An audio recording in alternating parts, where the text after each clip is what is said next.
सभी भक्तों को श्री शिवाय नमस्तुभ्यम हर हर महादेव ओम नमः शिवाय जय महाकाल।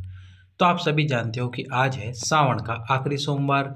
आप सभी को पहले तो रक्षाबंधन की बहुत बहुत शुभकामनाएं। बाबा भोलेनाथ आपकी समस्त मनोकामनाओं को करे पूर्ण। तो अब आपको आज के दिन इन उपायों को करना है। यदि आपने ये उपाय कर लिए तो जो सावन आपका बीता है, ये 72 वर्षों बाद जो सावन आया है, जो बीता है आपका सावन, वो बहुत अच्छे से गुजरेगा। आपकी समस्त मनोकामनाएं होंगी पूर्ण। तो आज आपको क्या करना है, कैसे करना है ये उपाय। सबसे पहला उपाय है वो हम आपको बताने वाले हैं। एक दीपक का उपाय। एक दीपक आपको, जिसमें आपको क्या करना है, दो लंबी बात लगानी है, घी डालना है और दो लंबी बात लगानी है। अब ये जो दो लंबी बात लगाओगे, एक होंगे भगवान शिव का स्वरूप लंबी बात जो आप लगाओगे, और एक होगी माँ पार्वती का स्वरूप, भगवान शिव और माता पार्वती के स्वरूप। एक ही दीपक में दो बात लगानी है आपको, और एक ही दीपक में दो बात लगा के दोनों को एक ही तरफ रखना है। ऐसा नहीं दीपक में बात लगा के एक एक का मुंह इधर कर दो, एक का मुंह इधर कर दो, ऐसा बिल्कुल नहीं करना। एक दीपक में दो बात लगाने के बाद आपको क्या करना है, इसमें डालना है घी। घी डालकर एक अक्षत यानी कि चावल का दाना, एक अक्षत आपको लेना है, और इस अक्षत को अपनी हथेली पर रखकर आपके मन में जो अभिलाषा है, आपके मन में जो कामना है, वो बोलकर आज इस सावन के आखिरी सोमवार रक्षाबंधन के दिन प्रदोष काल में, कौन सा काल, प्रदोष काल, यदि आप प्रदोष काल में शिव मंदिर नहीं जा सकते तो आप अपने घर पर भी शिव जी के सम्मुख में इस उपाय को कर सकते हो। जो आपके घर पे शिवलिंग हो उसके सम्मुख में। यदि प्रदोष काल में नहीं तो आप सुबह सुबह इस उपाय को कर कर आ जाइए। अगर बेलपत्री का वृक्ष हो आसपास तो उसके नीचे जरूर जाना। यदि वो ना हो तो शिव मंदिर में भी नहीं जा सकते तो आपके घर में जो भी शिवलिंग हो उस शिवलिंग के सम्मुख में माता पार्वती और भगवान शिव का स्मरण करके, शिव और पार्वती का स्मरण करके, और शिव और शक्ति का, यानी कि जो शिव और शक्ति है उनका स्मरण करके आपको ये दोनों दीपकों की बात को प्रज्वलित कर देना है। पहले उसमें एक अक्षत का दाना डाल देना दीपक के अंदर, और फिर ये दोनों बातों को एक साथ प्रज्वलित कर देना शिव शक्ति का स्मरण करके। यदि आपने इस उपाय को कर लिया आज सावन के आखिरी सोमवार के दिन, तो आपकी जो कामना है, जो भी मनोकामना है, वह ज़रूर और ज़रूर पूर्ण हो जाएगी। अगले उपाय की तरफ चलते हैं, पर उससे पहले आपको वीडियो को लाइक कर देना होगा। वीडियो को लाइक करके चैनल को सब्सक्राइब कर दीजिए, और वीडियो को अधिक से अधिक लोगों के पास में शेयर भी कर दीजिए। अगला जो उपाय है वो है 7 बेलपत्र वाला उपाय। आपकी कैसी भी कामना हो या धन की जीवन में समस्या चल रही है, उसको पूर्ण करने के लिए 7 बेलपत्र 7 अलग-अलग स्थानों पर आपको समर्पित करना है। अब ये 7 अलग स्थान कौन-कौन से हैं? पहला बेलपत्र आपको समर्पित करना है आपके घर में जो पानी का स्थान है, जहाँ पर आपने मटके को भरकर रख रखा है। जो मटका होता है, जो पलींडा होता है, जहाँ पर आप पानी पीते हो, वहाँ पर, उसको हम पितरों का स्थान कहते हैं। वहाँ पर आपने, तो जहाँ पर भी आपने ये मटका रख रखा है जहाँ से आप पानी पीते हो, यदि घर में आरओ लगा हुआ है तो वहाँ पर भी आपको पहला बेलपत्र समर्पित करना है। पहला बेलपत्र समर्पित करोगे कुबेरेश्वर महादेव के नाम से। कौन से महादेव? कुबेरेश्वर महादेव के नाम से पहला बेलपत्र आपको वहाँ पर समर्पित करना है। अब यदि आपके पास में मटका है तो उस मटके में से एक कलश जल आपको भरना है। यदि मटका नहीं है तो आपको क्या करना है, जो आरओ लगा हुआ है उसमें से एक कलश जल भर लेना है। अब इस जल को भरकर, और जो बचे हुए 6 बेलपत्र हैं उनको लेकर आपको भगवान शंकर के मंदिर की तरफ चलना है। पर उससे पहले जो दूसरा बेलपत्र आप समर्पित करोगे वो करोगे बेलपत्र के वृक्ष के नीचे, और जो बेलपत्र का वृक्ष है उसके नीचे जो समर्पित करोगे, तो जो बीच वाली पत्ती है वो बेलपत्र की तरफ होनी चाहिए, और जो डंडी है बेलपत्र की वो आपकी तरफ होनी चाहिए। इस प्रकार आपको दूसरा बेलपत्र बेलपत्री के वृक्ष के नीचे समर्पित करना है, और इस बेलपत्र के ऊपर डालना है आपको थोड़ा सा जल। जो कलश आपके पास है, जो आपने मटके में से भरा था, उसमें से थोड़ा सा जल इस बेलपत्र के ऊपर डालना है। ये हो गया दूसरा बेलपत्र।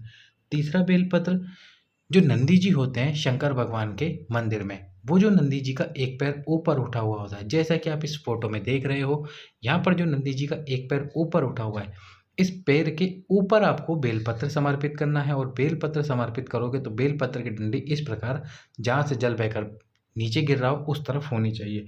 तो तीसरा बेलपत्र जो नंदी जी का पैर है उस पैर के ऊपर समर्पित आपको करना है। तो तीसरा बेलपत्र हो गया यहाँ पर। अब चौथा बेलपत्र, जो चौथा बेलपत्र आप समर्पित करोगे वो करोगे भगवान शंकर के शिवलिंग में, जो माता अशोक सुंदरी का स्थान है। ये जो माता अशोक सुंदरी का स्थान है, इस स्थान पर आपको चौथा बेलपत्र समर्पित करना है। और चौथा बेलपत्र समर्पित करने के बाद में थोड़ा सा जल माता अशोक सुंदरी के स्थान पर भी, जो बेलपत्र आपने समर्पित करना है उसके ऊपर डालना है।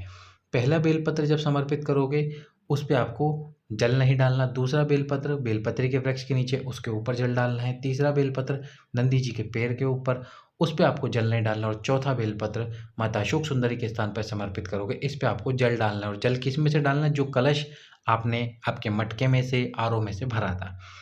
प्रत्येक बेलपत्र समर्पित करते समय कुबेर भंडारी का नाम आपको लेना है। इसके बाद आपको समर्पित करना पांचवा बेलपत्र। और पांचवा जो बेलपत्र आप समर्पित करने वाले हो, तो आपको पांचवा बेलपत्र समर्पित करने के लिए जाना होगा दक्षिण दिशा में।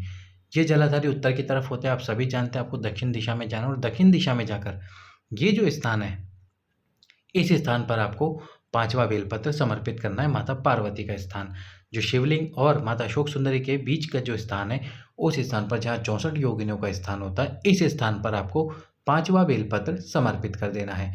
पांचवा बेलपत्र यहीं समर्पित करना है और कुबेर भंडारी का आपको नाम लेना है।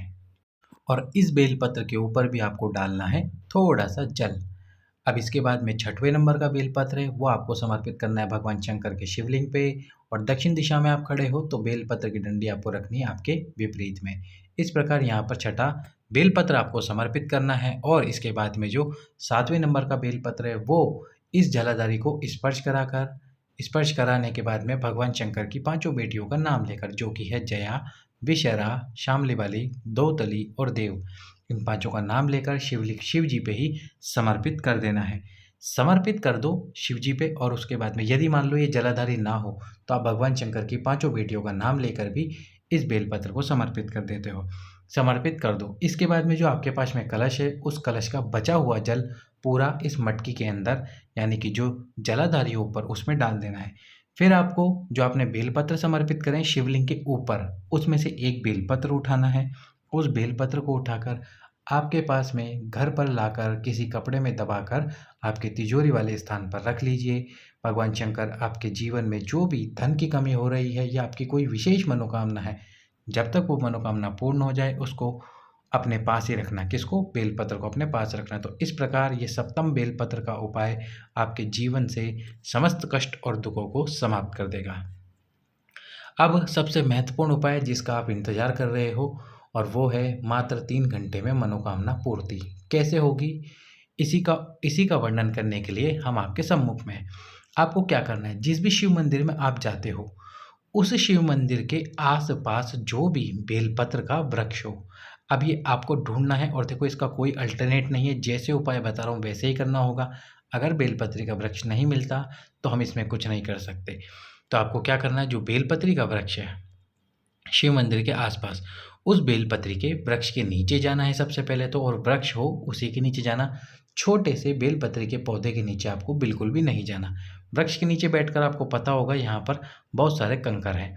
इस कंकर में से किसी भी एक कंकर, यानी कि जो पत्थर का छोटा टुकड़ा होता है, उसको उठा लेना है। यदि अभी तक आपने वीडियो लाइक करके चैनल सब्सक्राइब नहीं किया है तो वीडियो लाइक करके चैनल सब्सक्राइब करके वीडियो शेयर कर दो। तो यहाँ से एक छोटा सा कंकर या पत्थर का टुकड़ा उठा लेना है।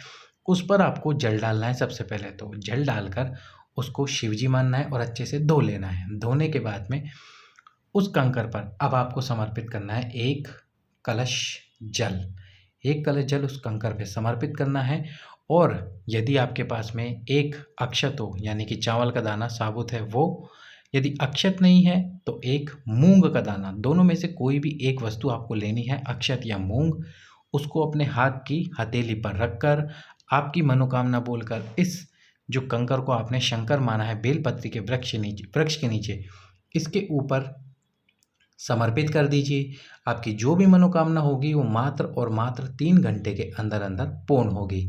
ऐसा स्वयं गुरु जी ने अपनी कथा में बताया है, जो कि उनकी पिछली कथाएं हैं, उनकी पुरानी कथाएं।